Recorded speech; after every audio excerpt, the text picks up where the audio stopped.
እንግዲህ ጽናት ቤቷ ውስጥ መኖር በፍጹም ደስተኛ አይደለችም። ጽናት ሲበዛ ታጋሽና ይቅር ባይ ብትሆንም አንዳንድ ጥፋቶች ግን ይቅር አይባሉም በማለት ከኪራ ጋር የማይግባቡባቸው አጋጣሚዎች እየበዙ መጥተዋል። ነገር ግን ጽናት እውነቷን ነው። ከቀን ወደ ቀን እያየችው ያለው ነገር እውነት ተስፋ የሚያስቆርጥ ነገር እንደሆነም እያያችሁ ነው። ሰላም ሰላም፣ ውድና የተከበራችሁ የዜድ ሀበሻ ቤተሰቦች ለቻናሉ አዲስ ከሆናችሁ ሰብስክራይብ በማድረግ እንደዚሁም ቪዲዮን በላይክ መጀመር አትርሱ። ጽናት ድራማ ቀጣይ ፓርት ይዤላችሁ መጥቻለሁ። እስከ መጨረሻው ድረስ አብራችሁን ለመቆየት ሞክሩ። ቪዲዮን በመሀል አስገባላችኋለሁ።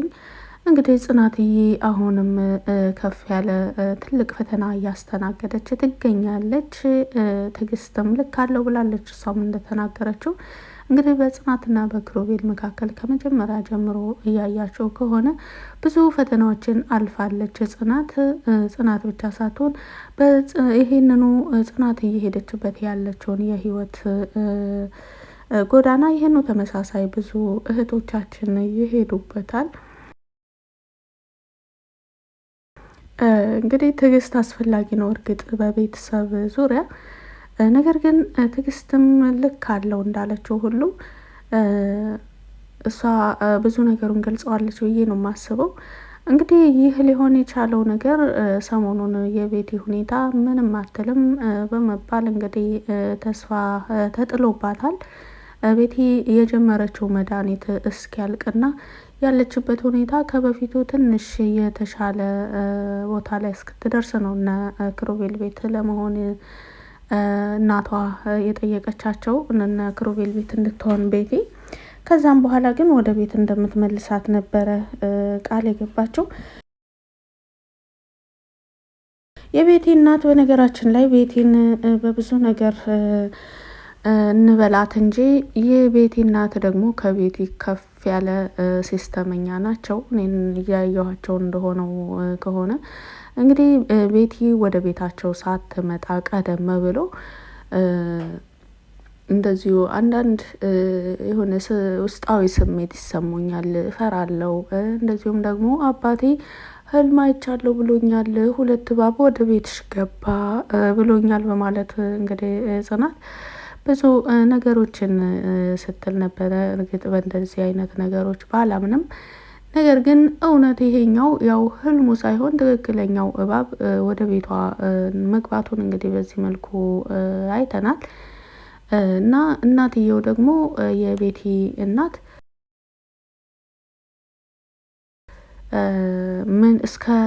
ምን ድረስ መሄድ እንደምትችል እንግዲህ ካሳለፍነው ፓርት ላይ አይተናል። በወቅቱ ቤቲ ጠፍታ ነበረ። ቤቲ ያለችበት ቦታ አልታወቀም ነበረ።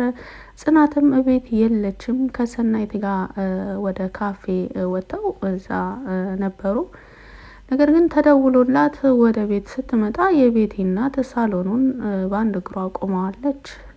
ልክ በሩን ከፍታ ስትገባም መጣሽ፣ ልጄን ካላመጣሽ ምን እንደማደርግ አታውቂም በሚል ንግግር ጀምረው በጣም ከባድ የሚባሉ ንግግሮችን ካደረጉ በኋላ የቤቲ እናት ጽናትን ካናደዷት በኋላ ጽናት ደግሞ በጣም ስለተናደደች ለቤቲ እናት መልስ እየሰጠች ሳለ ናሆምም ክሩቤልም መራዊትም ወደ ቤት ይገባሉ። እንግዲህ በቅጽበት የቤቲ እናት ተቀይራ ያ ሁሉ ንግግር ቀርቶ በተቃራኒ ምን አደረኩሽ ልጄ? እኔ እኮ ልጄን ማግኘት ብቻ ነው የምፈልገው በማለት አሳዛኝ ንግግር በቅጽበት ስትናገር ነበረ።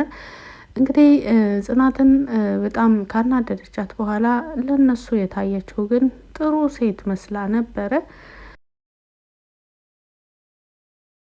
እንግዲህ ክሩቤልም ይህንን አይቶ የጽናትን ንግግር ብቻ ስለሆነ የሰማው፣ እንደዚሁም ደግሞ የቤቲ እናት ጥሩ ንግግር ሲናገሩ ብቻ ስለሆነ የሰማው እዚህ ጋር ጥፋት ያለባት ጽናት መስሎት ነበረ። ጽናት ደግሞ እያንዳንዱ ነገር ማስረዳት በጣም ሰልችቶኛል ብላለች። እውነት ለመናገር እንኳን እሷ እኔ ለራሱ ሰለችኝ። እሱ ያጠፋል፣ እሷ ታስተካክላለች፣ እሱ ያጠፋል፣ እሷ ታስተካክላለች። እሱ ያጠፋል፣ ጥፋተኝነቱን እሷ ትቀበላለች። በብዙ ነገር አይታችሁ ከሆነ እስካሁንም ከቤቲ ጋር በነበረበት ጊዜም እንደዚሁ ሶሲም በመጣች ጊዜ ብዙ የተለያዩ ነገሮች አልፈዋል። የአሁኑን የጽናትን ፈተና ከምንም በላይ ከፍ የሚያደርገው ነገር እናትየው ናቸው። የቤቲ እናት እንደምታውቀው ቤቲ ብዙ ጥፋቶችን ብታጠፋም ቤቲ ትክክለኛና ግልጽ ሰው ናት። በነገራችን ላይ የምታደርጋቸው ነገሮች ብዙም የሚያናድዱ ቢሆኑም ግልጽ ነች። ነገር ግን እናትየዋ እንዳያቸዋት ከሆነ ከጽናት ፊት ሌላ፣ ከክሩቤል ፊት ሌላ፣ ከሌሎች ሰዎች ፊት ደግሞ ሌላ ነው የምትሆኑና እንደነዚህ አይነት ሰዎችን በጣም መታገሉ በጣም አሰልቺ ነው የሚሆነው። አንዳንድ ብልጥ ሰዎች የተለያዩ መረጃ፣ የድምጽ መረጃ፣ የቪዲዮ መረጃ እነሱ ሰዎቹ ሳያውቁ ካልተያዘባቸው በስተቀር እንደ ጽናት መልካምና ቅን አሳቢ የሆኑ ሰዎች ግን ይሄንን ነገር መታገል ብዙ ጊዜ በጣም ፈተና ነው የሚሆንባቸው። ማስረዳቱ ለራሱ ይሰለቻል። እንደዚሁ እንደተናገርኩት እንግዲህ ጽናትዬ አሁንም ጽናቱን ይስጥ እላለሁ። ትዕግስተኛ እንደሆንሽ አውቃለሁ። ትዕግስት ያስፈልጋል ሁሉም ነገር። ነገር ግን እንዳልሽው ሁሉም ነገር ሲበዛ ደግሞ ባለቤቱን ይጎዳል። በሌላ መልኩ ሰኒና ክብሮም እንግዲህ ክብሮም ከሄደበት ቦታ ወይም ከጋሽ ከስራቸው ቦታ ወደ ከተማ ወደ አዲስ አበባ መጥቷል ትላንት። ነገር ግን በክብሮም እና በሰናይት መካከል ደግሞ አሁንም ትልቅ ፈተና አለ። እሱም ፈተና ደግሞ ኒና ነች። ኒና እንደሚታወቀው በሰናይት በቀልሻለሁ ብላታለች። ከአሁን በፊት ታስታውሱ ከሆነ ኒናን ደብድባት ነበረ። ሰናይት በዛ ነገር የድብደባውን ውጤት በድብደባ መመለስ ካልተቻለ በሌላ ነገር መመለስ ይቻላል በሚል አማራጭ እንግዲህ አሳይሻለሁ ባለችው መልኩ እየተበቀለቻት ትገኛለች። ሰናይት ክብሮምን እያፈቀረችው እየወደደችው ይመስላል። እንግዲህ ከከተማ ወጣ ብሎ ለስራ በሄደበት በአንድ ሳምንት ውስጥ ያሳየቻቸውን አንዳንድ ሁኔታዎች ስናይ ፍቅር እንደያዛት ነው። ልክ ክብሮም እመጣለሁ ያላትም ቀን ከስራ እስከ መቅረት ድረስ ከሱ ጋር ጊዜ ለማሳለፍ ሁሉ ፈልጋ ነበረ። ነገር ግን ወደነ ጽናት ቤት ስትመጣም ያየችው ነገር በጣም የሷን ልብ የሚሰብር ነገር ነበረ።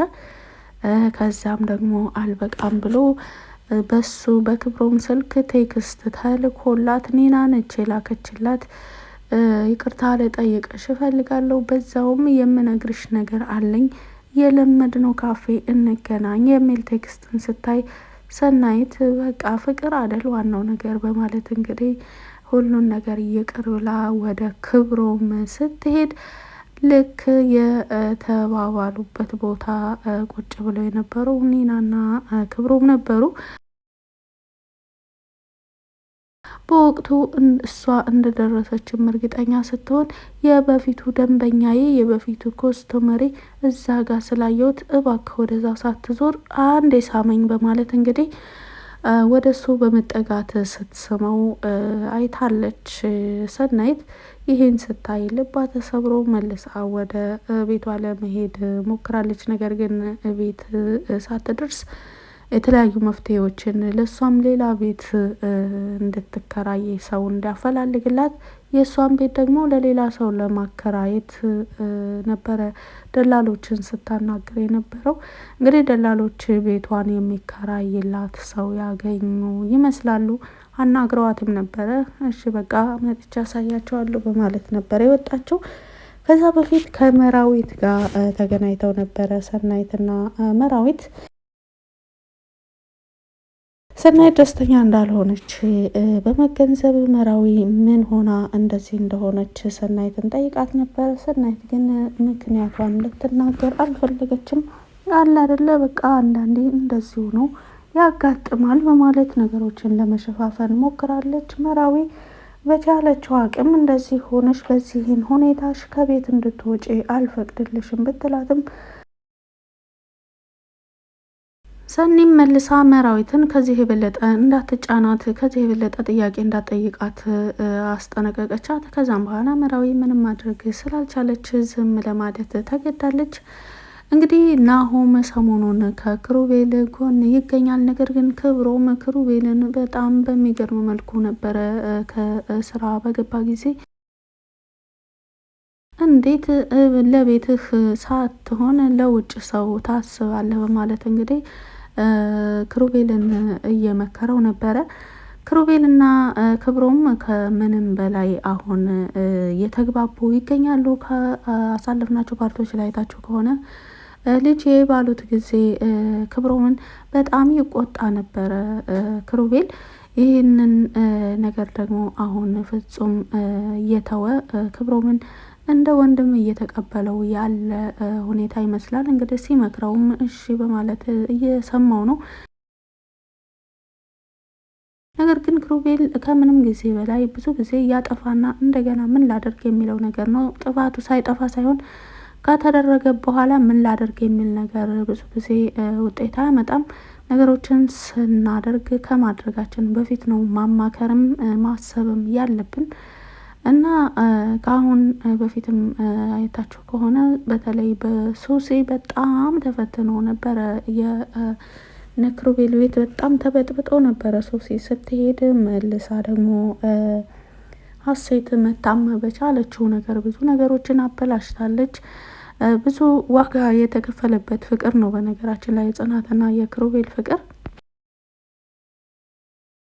እንግዲህ የጽናት ትዕግስት እስከየት ይሄዳል፣ ውጤቱስ ምንድነው የሚለውን ደግሞ በቀጣይ ፓርቲ የምናይ ይሆናል። ስላዳመጣችሁኝ ከልብ አመሰግናለሁ። መልካም ጊዜ